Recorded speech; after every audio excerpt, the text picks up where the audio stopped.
Glad you're here. Anxiety, our friend. Anxiety is the word we use for when our brain thinks we might be in danger. So it sends out feel bad chemicals that says, are we safe? Are we safe? Are we in danger? Everything okay? So we have a physiological response. Our brain is a little anxious, and so our heart starts racing. We start holding our breath. Our chest feels kind of tight. We might start sweating. We get a little nauseous, hyperventilate. We feel like we're getting ready to. And then the question is, that happens. Every human being, as long as you're not even just conscious, when you're asleep, you can do it. If you're alive, you have anxiety to some degree. Then the question is, what do we do with it? So that's what it feels like, and that's when the brain thinks there might be a risk. Another place where it comes from is when we have beliefs. Beliefs can make our brain send out an anxiety feeling. We have the exact same symptoms, shortness of breath and so forth. Then the question is, are we really in danger? So in both ways, the question is, are we really in danger? Is there a threat? When I hear that sound, is that an ambulance, or am I really in danger? Is someone about to kill me? So as soon as we decide, we go back to normal. Basically, it takes a while for the adrenaline to calm down. If I believe I'm in danger, then I'm going to feel it. I go, is there really a bear? Is there really a monster in the closet? Oh, there's not? Okay. And the brain goes, chick, turn off. So the radar is still active. It just turns off. It takes a while for the juices to go and flow out of the body. It dissolves, it breaks up in your body, it does its thing. If you have that anxiety on for long periods of time, it's pumping out those negative feelings, epinephrine and adrenaline, for long periods of time. It's exhausting, makes you tired, makes you grumpy, makes you lose sleep and so forth. And so one thing, I'm not sure if I did a good enough job on paper. I think I've said it several times. I know I've said it several times because I've re-listened to the studies. But on paper, I should have put real clear. So on page 4, and there's handouts still in the back row back there. When I say relief, I've said it many times. It's not relief from anxiety. It's relief from fearing anxiety. We have no reason to be afraid of anxiety. And people who have anxiety disorders, who struggle with it oftentimes, it's not because they have anxiety, it's because they're afraid of it. When you get afraid of anxiety, what happens is your, as it were, radar gets hypersensitive to it. It gets hypersensitive. So instead of just every once in a while going, doot, doot, doot, now it's going, doot, doot, doot, doot. It's just looking for danger all the time. So it's like a muscle or something that's been hyper. It's like, I think of the gym, like when you get the pump and your muscles are really engorged with water and blood and they're pumped up. It's like the sensor just ready to go. Well, people who struggle with anxiety, they go, I hate this feeling. Well, no one likes it. I mean, no wonder you hate it. But if you struggle with anxiety a lot, you don't just hate it, you hate having that intense feeling of anxiety. That's because your radar is so sensitive to the slightest bit of danger, it's hard for it to turn off. So you have an influx of these chemicals all the time. It's exhausting. So what happens is, because it feels so uncomfortable, you develop a fear of it at all. So the slightest little needle change, the slightest little 5%, oh, here it comes again. It's the slightest bit that can freak you out. Because you say is 0 to 10. People who struggle with anxiety might struggle with it without 7, 8, 9, 10 all the time. So when it goes from 1 to 2, it feels like it went from 1 to 7 because you get so tired of it and so scared of it. And so my hope and goal in this study is to help you teach what anxiety really is, so you don't have to be scared of it. It's not going to kill you. It's not going to harm you. Not only should you not be scared of it, healthy people fully embrace anxiety. I want it because it helps me stay safe. I want it. I want it. I was thinking the other day there was a radar going off. Now I remember exactly what it was. But just the other day I thought, what a good analogy. But it was just this loud, it was a loud beep, beep, beep. It was just us annoying. I thought, oh my goodness. I thought, but see, I want that beep because that beep lets me know something might be in danger. I don't want to hear it. I don't like the feelings I get when I hear it, but I'm glad it's going off. We have to separate those two. I'm glad it's going off is true. And it's also true, I don't like hearing that in beep. I like that we have an anxiety mechanism that God designed us so that we know whether or not we're in danger. That's a good thing. But I don't like the sensation of anxiety. But just because I don't like the sensation of anxiety doesn't mean I need to be scared of it. And it doesn't mean I need to avoid it and avoid the confrontation and avoid the conflict and avoid that phone call and avoid that text and avoid that person and avoid that job and avoid. That teaches that we really are in danger just because we don't like a feeling of anxiety. It's just a sensation that we'll go through. So the relief is not relief from anxiety. The only way to get the relief from anxiety is to die, and I don't want you to die. I don't want that to happen. The relief I'm talking about is being afraid of anxiety. And secondly, that hypersensitive radar. You can desensitize your radar in a healthy way. And does that make sense what I'm saying to you? I want to pause there. Is there any question or comment about what I'm saying? Okay.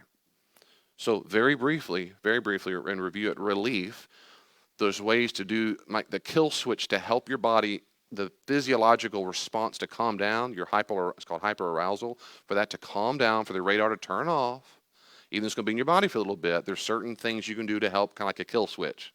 Turn it off. You know what a kill switch is if something's going emergency? So like deep breathing, having appropriate exercise, regular good sleep, healthy food, minimal medications. If you can get them, it's fantastic. Healthy relationships, and never, ever, ever seek to dull your radar or get rid of your radar by doing things like drugs, alcohol, sex, buying a lot of stuff, and so forth. You are not relieving anxiety.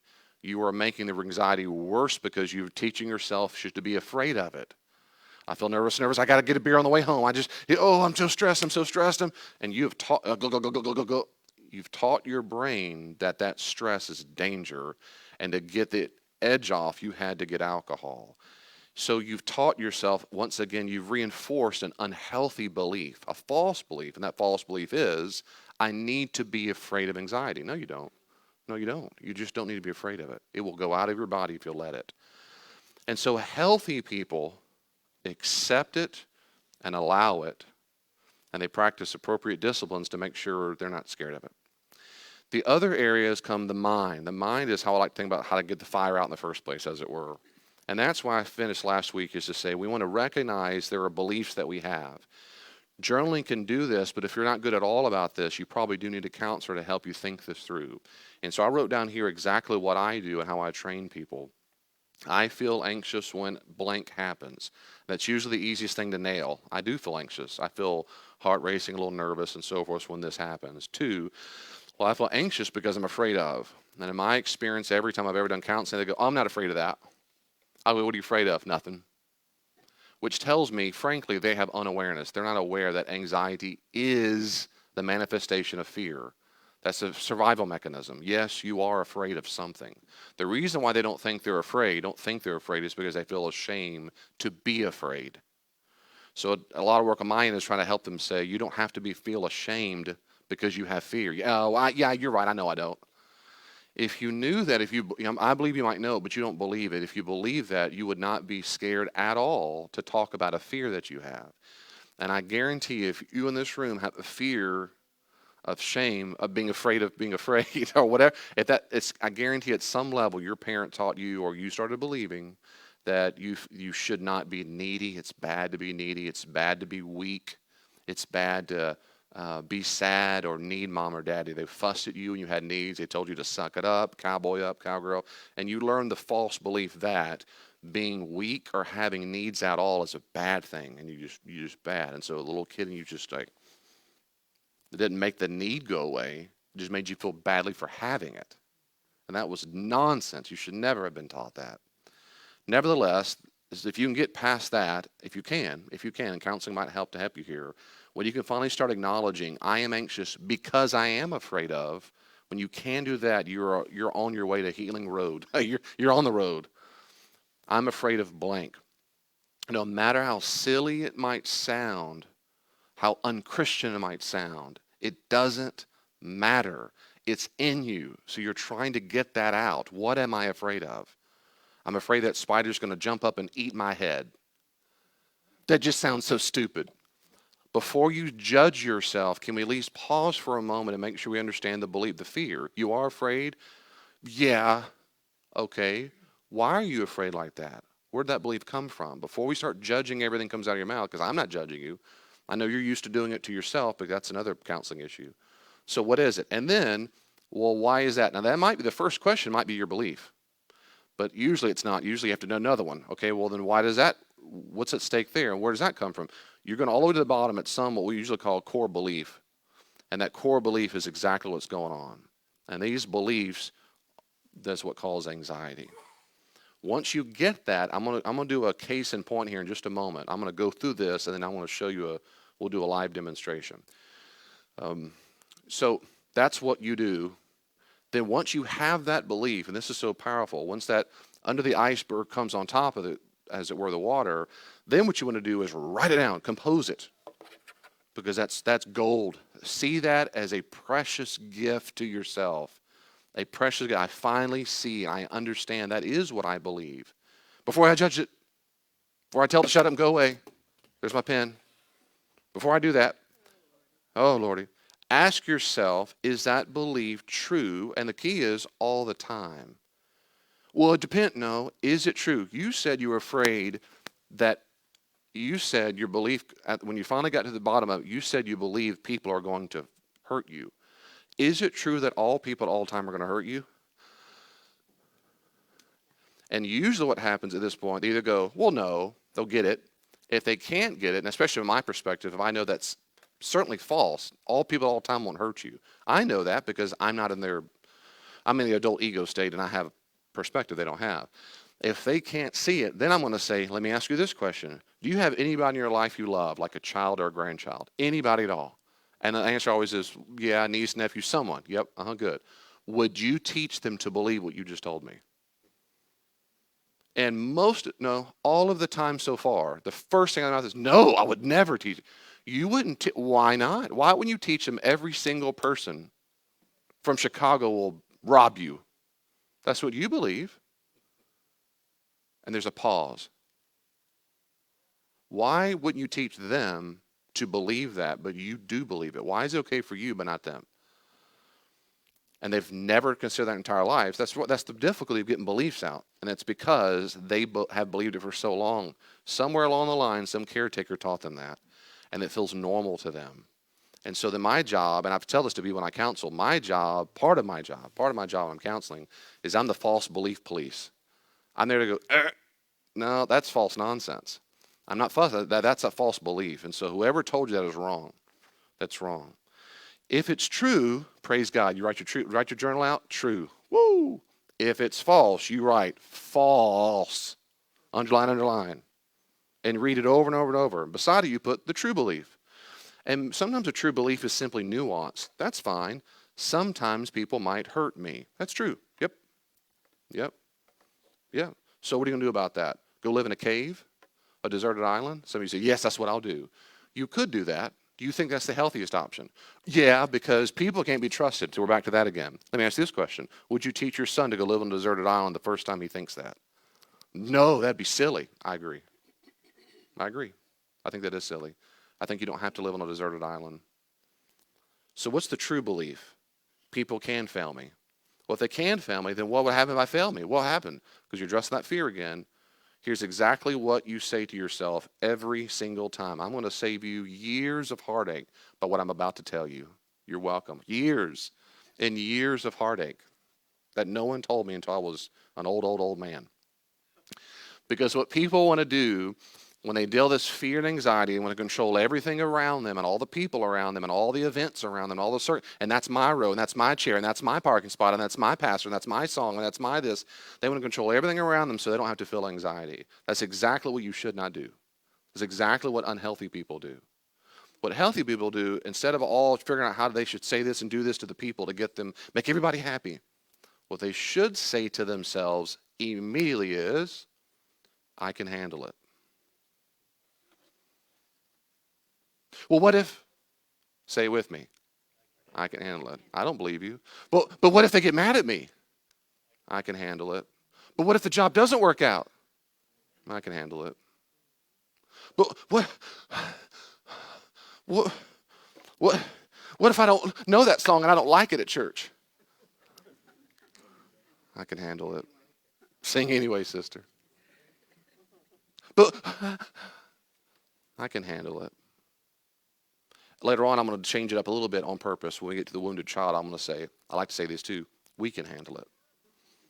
We can handle it. But they, yeah, keep telling me all the but. Keep telling me. Let's listen. Yeah. But remember the past? But what if they, I can handle it. We'll deal with that. You think, yeah, we can handle that. Let's stop trying to control anybody else in the universe and instead try to control our own self by saying, I can handle that, but I won't like it. I agree. Sometimes we have to do things we don't like. Isn't that right? But I can handle not liking something and still doing it. So you want this process is where it's all at. Figure out the beliefs you have. If they're true, keep them. If they're false, you have to negate them. And that's step number 3. You have to constantly, emphatically repeat the true belief. Every single time you feel anxious of that same object, that same event, the same circumstance, you must repeat the process and emphatically say the true belief. No, that's false. The true belief is, no, that's false. The true belief is.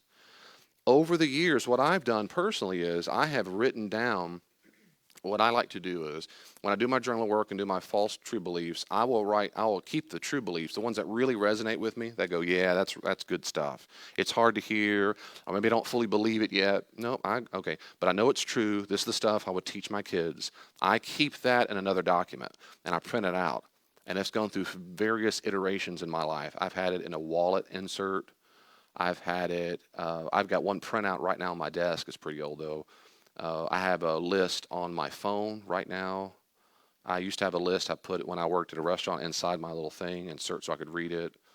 I used to have one on my, I put them different places. I put them in my car window, I put them on mirror. So I constantly put them near a toilet. What else are you going to do? I put it on the wall, right in front of the toilet. That's much better than a phone, unless I'm reading the Bible or something. So I repeat these true beliefs all the time. What's interesting is to me is I look back on some of these old lists and I go, man, I don't struggle at all with that anymore. That was a big deal back when I wrote that, though. That's progress. That's healing. That's growth. So my lists have changed over time because I've discovered more and more false beliefs in me. I still keep discovering more. God keeps revealing more of who I am. I go, did you know you believe that? No. I didn't know that I've gone for a long time. I'll tell you, maybe afterwards if you want. I've discovered numerous beliefs about myself. The older I get, the more life circumstances I go through, the more events I go through, I realize, man, I do have that belief in me. Man, all right, now what do I do about it? Oh, I'm so shameful. No, now I go back to work. Bring in that journal, son. Let's do this. Okay, what am I anxious of? What am I afraid of? I'm too old to be anxious all the time about false beliefs. I want to get past all that. I want to believe true beliefs. And I don't want to be scared of anxiety anymore. I don't want to be. There's no sense to be. And the last thing, real quickly, is on top of page 5, behavior. Behavior. Once you've determined that you are not in actual danger, this is save your life. Deliberately do it. If you really are safe, deliberately do it. Lean in, run toward. I love one of my therapist friend told me, I love it. He said, his expression is, bring it. Bring it. That has helped me so. Bring it. I can't make the phone. Bring it. Let's do this. Flip that switch. Do not avoid the object or the event at all. Deliberately don't avoid it. That is, you might accidentally. I know that person, I don't like that person. First off, you need to check your heart. You need to check if you're a Christian and that's your disposition toward anybody, you need to check your heart. Secondly, if they're a real threat to you, don't get near them. But if they're not a real threat to you, stop avoiding them at Walmart. Stop avoiding them at the parking lot. Stop avoiding them at family reunions. Don't do that because you're teaching yourself that person's a danger to you. I tell this to you all the time when it comes to the gym. If you give yourself a few minutes, you can find any reason why not to go. You know what I'm saying? Any reason. And what's worse than that is church. I'll start preaching. I got the sniffles. I'm not going. The more you give your chance a way to avoid it, you'll do it. So if you don't do that, don't do the whole, yeah, but, if you just get to it, you'll just overcome it. And all of a sudden that anxiety you used to feel, it goes away. Instead of going, I'm tired, well, I don't even know what to do exercise, whatever your issue might be. I don't know how to read the Bible. No one trained me, but I'm tired, I'm too sleepy. By the time you have 15 excuses, you've stopped. And you've taught yourself, I should be afraid of reading the Bible, and you shouldn't be afraid of that. There's no reason to be afraid of it. So what I do is once I know I am safe, I'm not in actual danger, I deliberately train myself. I'm not waiting. I'm scared to make this phone call. Pick up the phone and call them. Oh, what are they going to say? Text them. Did I say it perfectly? No, let's edit it 14 more times, just in case I might offend them. No, send. Drop your computer. Bam. Once you've determined you're not in danger, deliberately do it. Deliberately do it. Deliberately do it. You might need help with this. I fully grasp that. Some of you have serious phobias of certain people, situations, past trauma. Like, I can't go there, I can't go there, I can't go there. I understand that, and I respect that. You might need a therapist to help you gently, safely get you to a place where you can, in fact, be re-exposed to something that causes you to feel terrible, seemingly overwhelming and trauma, anxiety in the trauma. I understand. That's fine. That's fine, and that's good. But nevertheless, you're still working with a therapist, trying your best to deliberately not be afraid of that thing. So sometimes as simple as a dirty bathroom, I can go do it. Sometimes it's not a simple thing like dirty bathroom. So I'm not telling you the process. I'm just saying at minimum, make up your mind to say, I'm not going to think of all the reasons to be afraid of it if I know I'm not actually in danger. If I'm not actually in danger, then I'm not going to act like I am. And then if the choice is amoral or moral, so that's what I already said. So amoral means there's no morality. Do I use a pen or pencil? Pen or pencil? I don't know what to do. I don't know. Michelle, help me. Or if it's moral, don't give yourself time to think about it. Just do it, right? Just do it. And the longer you linger, the longer your brain has time to be afraid. So I've learned that to be absolutely true in my life. There are times I get afraid of, I've got a few books I'm writing on, typing on, and I'll get afraid of typing on it. My anxiety goes up. And I ponder, what am I anxious of? I know what my fears are. I know what my beliefs are. And I'll know, and I go, oh, that's what it is. But I've learned the more I go, yeah, but no one's going to read it. No one cares, and this is stupid. And if I just start typing, those things don't even come up as you get to typing. It's great. I tell my wife that every time she doesn't want to cook, I say, hey, if you'll just get to work. I don't tell her that. She's so sweet. I'm going to pause there right now. Who would like to, Carl volunteer this, you might want to or not to. You might like to, on the spot, let's work on a couple beliefs with you. We have a little bit of time. Who would like any help with, maybe there's a belief, or maybe, so I'm bottom on page 4. Yes. I'm not scared. I do not like rodents. Rodents. So you're scared of rodents. Well, my grandson's got a little mouse. It's a little mouse, okay? Okay. He likes to kind of, Nana, he's a mouse. Yeah. You know, I don't like that. I don't want the thing on me. You know, why is that? Okay, so you're scared. I'm getting closer so hopefully the microphone can hear you. So I don't like rodents. Don't get near me. Why is that? What are you afraid? You just said I'm not scared, though. See, you started the whole thing out with I'm not scared. I'm not afraid he's going to bite me or hurt me or Okay. anything like that. I just don't want to touch it. Then why are you afraid of touching it? I don't know. Okay, well, when you figure that out, let me know. Okay. There's your belief. Figured that out. Yeah. I'm afraid. What are you afraid of it touching you for? What might happen? I don't know. Okay. I'll try it out when I get home. Yeah. If I were you, yeah, find the nearest, dirtiest rat you can. I'm kidding. No, Just find. No rat. So there are all kinds of reasons why some things just seem to be an irrational fear, kind of like an allergy. The brain just decides that pollen is bad for me, so now I got to have a massive reaction. There's no real reason the brain, whatever it does. It's possible that it could just be a simple irrational fear, just a simple whatever it is. It's also possible that sometime in your childhood, something that was furry hurt you. Could have been. Yeah, and that you now associate furry things with pain. So again, because oftentimes most of our beliefs come from early childhood, it can be difficult to figure out where in the world did that come from. Though it might come from childhood, it doesn't mean you can recall where it came from. It might have been when you were 4 months old, but it came from something early on. Someone shoved something in your face one time that was furry and it scared you, and for the rest, I mean, we don't know for sure. So it's worth exploring. That's one thing. That's how to get the fire never started in the first place. But get the fire out, that is, but right now I'm feeling it. Then I would practice some desensitization. I would get deep breaths. I would let the thing come. Don't let them throw it at you. Nothing. Seriously, nothing that actually that would increase this fear of it. Just something you yourself go toward it in your own pace. Look at it from a distance. Take deep breaths. It's just a stuffed animal. It's not going to hurt me. You say these things. Stuff to him. Now, to be honest, he never even really has it in his hand. He don't have it in his hand. I know he's got it, you know. I think, and then. Well, good. So he's playing with it. good. I know that. He's playing with you. You got your tissue. So anyway, what I'm saying is you can find yourself, now you're in his tissue. There you go. He knows how to get you. But on your own, that way there's no one. The point is, if you take that seriously, sometimes it's good to laugh about it. But it wants someone come behind you going, boo! We don't want any, not have a heart attack. You might fall on the ground. So the goal is to put it out somewhere and look at it and really have good debriefing. And then maybe afterwards we can talk about, but reassuring yourself it's a stuffed animal. As a matter of fact, I would flip it. Bring it. I like stuffed animals. I like the fur. I like that. I can't wait to touch that fur. I'm excited about it. And then you can hold marshmallows. I'm excited about it. I can't wait to touch. And you start, no, I'm excited. You say it over and over and over again. And something I didn't tell you about is stop therapy. Maybe we do. Anybody else want to have something that's a little more? Yes, sir. Would you mind coming on stage so they can hear on the microphone? I have a little microphone grab, but it's easier if he'll love. We're friends here. We're safe. So the way I used to be is like when I had just $20 in my pocket, I would give you my last $20. Now that we are acquiring assets and things like that, I'm a little more hesitant to give. And where does that come from, and what fear is that? And I do think I trust the Lord as far as my bare gratefuls every morning. Food, shelter, clothing.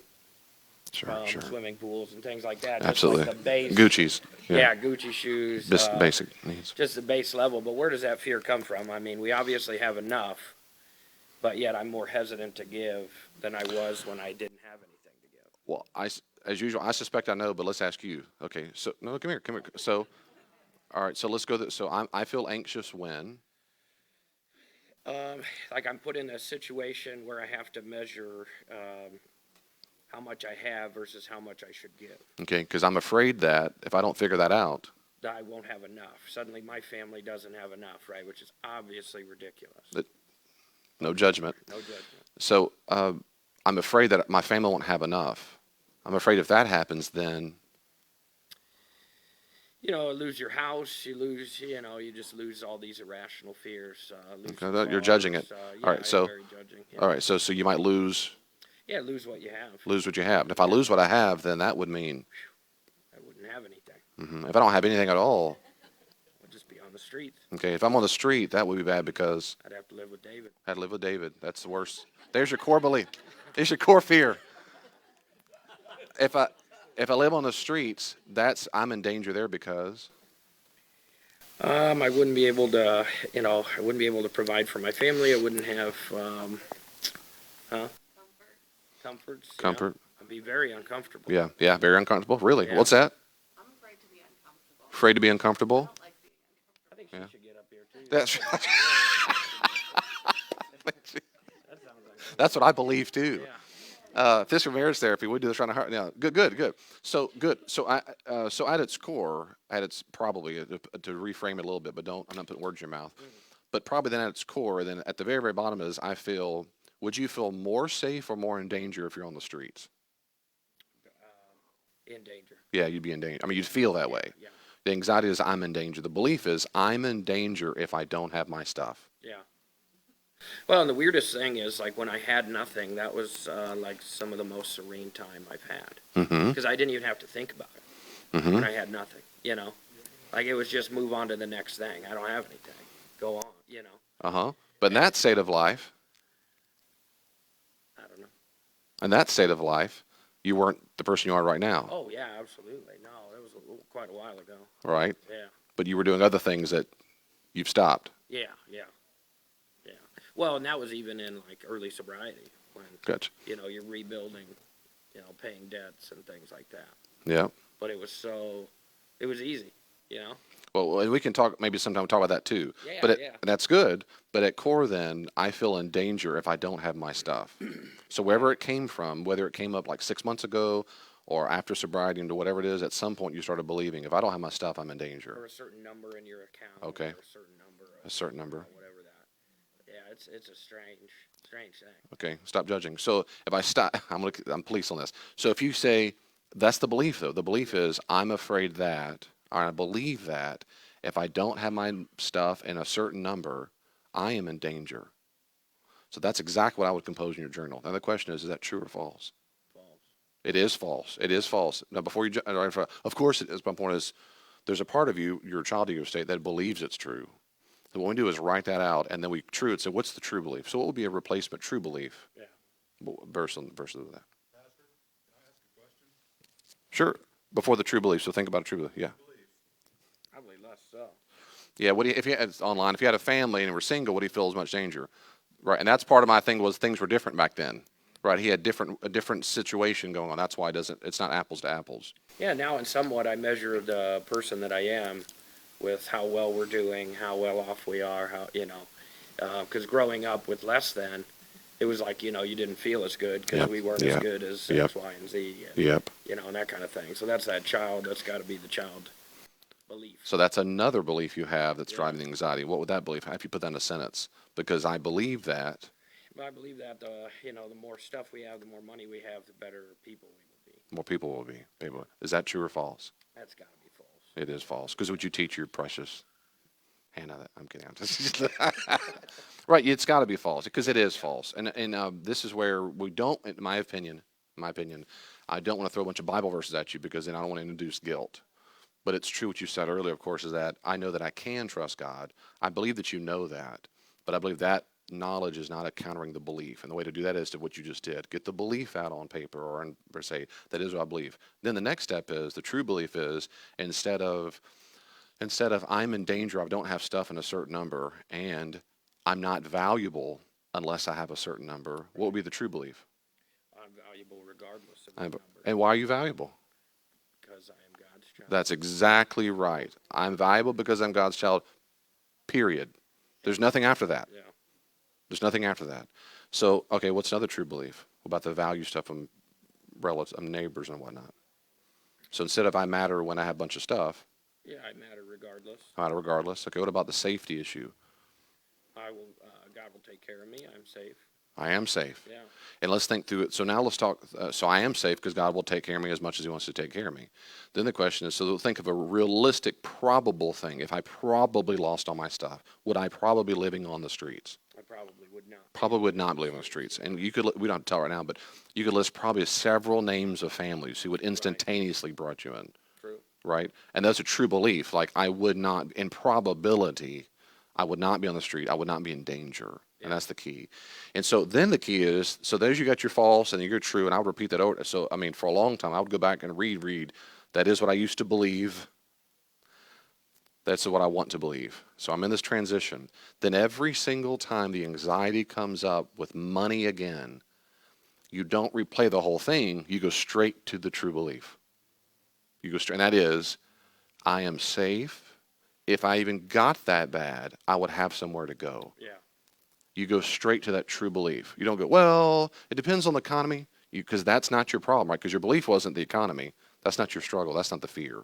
The fear is what you just told me, and that's where the belief is. So we want to counter that fault, because that's what's causing the anxiety. It's like a chain reaction, not like it is. And we go straight to the true belief. And so on the value stuff, as soon as you start feeling a little bit of I'm unworthy or I feel guilty for not if I don't have more, as soon as that feeling comes up and the belief comes up, you counter it right away. Nope. That's not true. So let's practice a stop therapy that'll help when the false belief wants to be nagging. It wants to nag. So what's an example of a thought you might have about either the value or if I go on the streets, either one? What's something you might say to yourself? This might be difficult to articulate. Like a situation. Yeah. Let's say That's full of anxiety. Say, it's X, Y, and Z charity is looking for money. Okay. Because there's always a GoFundMe. There's always some Yeah. kind of fundraiser. Yeah. Do you give them money, and how do you weigh that? How do you evaluate that? And So what are you saying on the inside? Is it a I can't give it more? What if I run out? What would you be saying on the inside? yeah, so it's like, hey, have we donated anything recently? Do we have enough in the account to where we can give 50, 100? And I kind of evaluate that, but it gives you anxiety because it's like, do I give to all of them? Some of them, so the anxiety comes up where it's like, how much is enough? How much should I be giving? have I done enough kind of thing. Okay, so have I done enough is also a way of saying I should have done more, or perhaps I'm failing somehow because I should be giving more. That's like the belief part way of saying it versus the question way of saying Right, it. right. But anyway, so let's say for example in that particular instance you said, "Am I doing enough? I'm probably not doing enough. I need to give more." And the anxiety, the child might be saying, "We're going to run out of money." Does that resonate or not? I'm going to run out of money. What if we run out of money? Yeah, we don't What have enough because we have our own goals and our own. We don't have enough. you We know, don't have yeah, enough. Yeah. So that's another example of a false belief. We don't have enough. We don't have enough. We're going to run out. We're going to have a false belief. So in that, what we want to stop those false beliefs before they get to the period. And so I'm going to be you when you're being healthy and rational, and you're going to be you when you're well, I'll say child ego state, when you're being a false belief, when you're saying we're going to run out. So I'm going to deliberately interrupt you, but this is how it's supposed to go in your mind and heart. So go ahead and start saying your statement that's false. I don't think Stop. we have enough. We Do don't it. have enough Stop. money. Yeah. Stop. that's- Stop. Right. Stop. Right. Stop. That's exactly what you do to inside. Yeah. That's called. You want it not to get to the period. You want to not finish that. Your brain wants to finish it. That's why you loop a song in your head until you finally hear it, because it wants to finish the song. And it wants to finish beliefs as well, whether they're true or false, because it doesn't know the difference. And so it wants to finish. You have to stop, stop, stop. I've said stop 23 times in a row sometimes. I refuse to let the false belief finish in my head. And as soon as there's this, I picture sometimes a little petulant child going like no matter how much I try. And then as soon as he gets quiet, I say the true belief. But you got to stop it. If you let him finish and then finish and finish over and over and over and then finally get to it, that's better than nothing. It feels less powerful. You're like, well, yeah, but no. So the more and more you can stop it as soon as it comes out. Now that becomes so much easier when you've done your work of putting it on paper to realize, that is what I tend to think or tend to believe about something. And so that's what's going on. Another quick tip is, and they don't have to, but if you have a spouse or a good friend, they can be very helpful here. They don't have to because they're not your therapist, they're not your Lord Jesus. They're not supposed to be. But if they can be, it's very gracious of them and kind of them to say, if you go up and say, for example, I'm feeling anxious right now because I'm having that false belief again that we might run out of money and we'll be on the streets and in danger. Now, that's what you would say to God when you're praying, and God's going to say, thank you for telling me again. Because I hear you and I love you and I'm with you and you can trust me and give me the true belief. But if Hannah hears you say that, ideally, she might look at you and go, thank you so much for telling me that. You're not in danger. You're not in danger. We're safe. We have plenty and we'll always have plenty. And no matter what we have, we can handle it. We can handle it. I'm with you. I'm not going anywhere. And I'd rather be on the street with you than have all this stuff. But that's not a real danger anyway, because it won't happen. But we can handle whatever happens. And as much as you can hear that, listen to that. And then vice versa, at the same time, whatever her fears are. That would is she's addressing the true belief. Does that make sense what I'm saying? But you don't have to do that, because I'm serious about it. I mean, you don't have a moral responsibility. If he gets mad at you, why didn't you tell me we can handle that stuff? Then there's something wrong with him. That is, he shouldn't be expecting that from you. But if you do it, it's a really great blessing. Every time I think that negative thought, I should have to give her $10 for Dunkin' Donuts. You- I guarantee I will. You guarantee you won't say one more word Be thinking that. for Dunkin' Donuts. Yeah. Well, She's got a little problem. she got a little. Just her. Yeah, just- Thank you, brother. God bless. Good job, man. Good job. Good job. Good job. I too struggle sometimes with that belief. When I grew up, Brandon knows my story. There were several years in my life where we were really, really poor, food stamps and stuff. And to this day, and I've gotten so much better. Oh my goodness! But I'm still, if I have to spend money I did not expect to spend, and that's why I finally learned out what it is. It's when someone says a bill comes in, you owe $500, or the taxes come in, you owe $5,000, and I didn't know it was coming. Oh, my anxiety, Scott! Because I remember when you don't have money, the slightest little bit, the slightest $20 you did not expect that you had to pay, you don't turn the lights on. Like it feels like life and death is at stake. And so even to this day, if there's a meal I have to go pay for, and Elaine's like, let's take all the kids and their friends, everybody wants to go, and it costs $100, I have to take deep breaths. Because if I'm not emotionally prepared for it, I mean, my anxiety. But again, my anxiety used to go about a 10. Now it goes about a 4 or 5. So I've healed so much based on my false beliefs. So money can do that because it's not money. Money represents survival to everybody. It always represents survival. And I guarantee you at some core, most people like to hoard, or they feel this deep compulsion to own more and get more and rich, rich, rich. I bet you $1 billion I can go to the core and say they've got a scared little child inside that thinks they're going to be broke and they're in danger if they don't have more. And so they're compensating. They're overcompensating for that fear they have. I'm going to get so rich. I'm going to get so far removed from that fear that I know I really still have in me. Oprah Winfrey asked Will Smith way before he punched people, slapped people. She said, you're very wealthy now or something, right? He goes, yeah, you're worth, it was tens or 20 millions of dollars. This was years ago. He said, yeah. And she said, but you don't ever get, they were talking about this conversation, but you don't ever get scared anymore, right? Like of money, you're not going to scare you're going to lose anymore, right? And she goes, yeah, I do. She goes, she said, you do? He goes, yeah. He said, Oprah, not everybody has what you have. And I thought that's true. And they all laughed, ha ha, I thought it was true. It's not the amount. It's not the amount. She's so accustomed to believing she has so much money. It's not a fear of hers, but not for him. And that's why people can be filthy rich and be terrified they'll lose it all. I've known people who are poor who worship money. I've known rich people who worship money. The amount is irrelevant. It's based on the belief that they've got to have it to make it. Instead of saying, I can handle that, God's going to take care of me. No, no, no. I've got to control my income, control my savings account. Then I'll feel safe. That's all you're doing is trying to control your external world before you feel safe. That's what you should not do. You should say, no, I can handle this. God's not abandoned me. He'll take care of me. Not, I can control the stock market or I need to be loaded rich. No, I guarantee it. We've got a few minutes left. Any questions or comments about that? I want to do one more with y'all, but we only have a few minutes. Any other questions or comments? Don't be afraid, little ones. Any questions that come up about this belief stuff?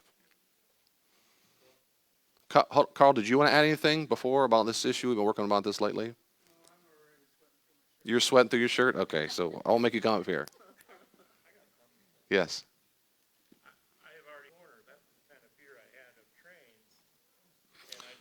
So he was very afraid of trains, and he started riding the trains, and then you started feeling better. Yeah, that's great. That's a kind of desensitization. You said, just go do it. Once you decide, I'm not really trains aren't killing me. They won't kill me. Well, they're risky. Well, so is any travel. In that case, yeah, then go live in a cave. But there's not extra probability. I'm on a train, so go do it. That's good. I'll say this last thing before we wrap up, if that's okay, and that is to encourage you. It can be difficult to find out what your beliefs are. It can be difficult. One more time, I'll say this. It can be, because that's why sometimes a good therapist can help you get to the root of that. And that's okay if it's difficult. That's just normal. 2, it can be very difficult to change a belief. So that's where Carl's saying amen back there. So when I find myself in counseling with people often, I say Carl because Carl told me, he came to me, I did not solicit it. He said, if you ever want to use me in the study, use me. And I said, I will, but not. But he'd be happy to, I'm sure, chat with you about it as well. But when I counsel different people, it's very common weeks or months later to still be dealing with the same beliefs I addressed on week 1.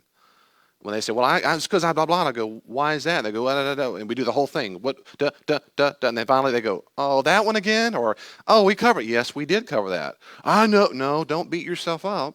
It just means it's still in you. So let's address that.